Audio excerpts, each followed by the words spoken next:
What is going on, guys? Welcome to Test This Tech, and today we are reviewing a microphone that has been under my radar for quite some time. It's been on Amazon constantly giving me advertisements for this or just putting it within my algorithm, and that is the Fifine K688. It is the microphone that I made a joke saying everyone has reviewed it, but no one uses it after the review.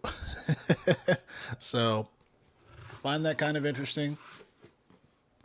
But nevertheless, let's get into it. So, this is a USB dynamic microphone. And I got the one in white just so it matches my boom arm here that I have mounted on my desk.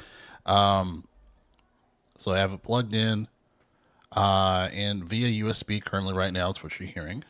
All right, guys, this is the XLR version of the microphone. I plugged it into the XLR portion of the Fifine K688.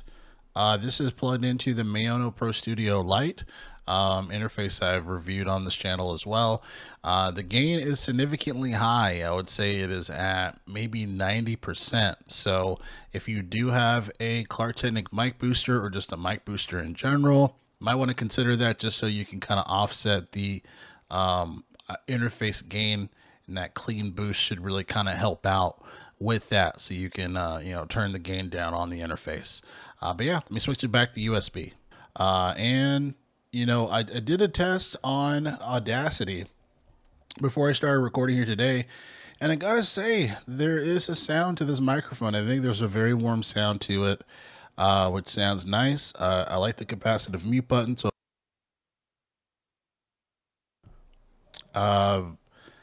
the design is interesting. The design is interesting. Obviously, it's supposed to be kind of sort of similar to, what, as far as for the type of microphone. But there is the sound is very pleasant. I think it's probably because I've owned quite a bit of Fifine microphones. I've owned the Fifine K699D, which is like $30, and it's like ridiculous how good that microphone sounds for that price. If you have some good windscreens, absolutely use that mic. There's the Fifine AM8. Purchased that, which is a good mic. I did upgrade the capsule on it, but that one is a good mic. A much deeper sound, a little bit of a darker sound too, as far as for just kind of the style of that mic. The Amplitech 3 I had once, but I did return it. I thought it was too thin on my voice. So I've owned quite a bit of Fifine microphones in my heyday. I've been looking at this one for a long time, but I never pulled the trigger on it.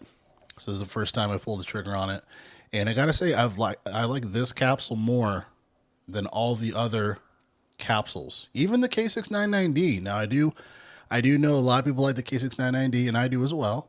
But for different frequencies and for different voices, it may not fit everything because it is very articulate at the top. So it will catch various frequencies that you may or may not want to hear. The nice thing about this one is that it's got that warmth SM7B style type thing going on. The biggest detractor, I think, is the noise that it does not seem like it seems like that doesn't reject really. Mainly the headphone thing.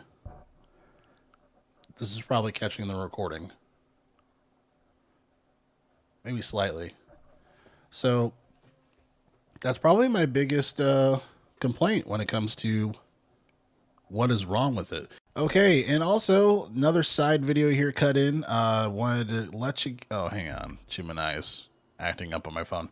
As you can tell, the wiggling of the headphones and whatnot seems like they might have fixed it on here.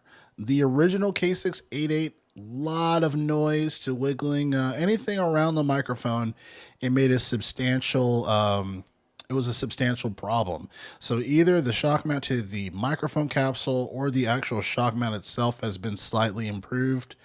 But good job, Fifine. You listened. I mean, that's one thing I really like about Fifine and Mayono is that they really listen to their customers when they give their reviews. So kudos to you guys. Anyway, back to the video.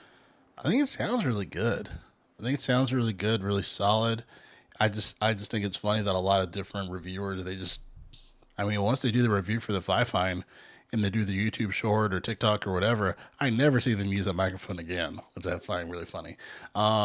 But you know, it could be the same for all the other mics, yada yada. There's a small few content creators that I do see them using this and comparing it against other microphones. But yeah, it's crazy. It gets so many video reviews, so many comments. All this sounds great, but then I never see anybody use it in the YouTube. So maybe it's just my algorithms. Maybe my algorithms are like, whatever, Jarrell, and they just filter that out. I like the sound of it, though. I like the sound of it. Let me know your thoughts. Jarrell, Test This Tech. Catch you guys next video.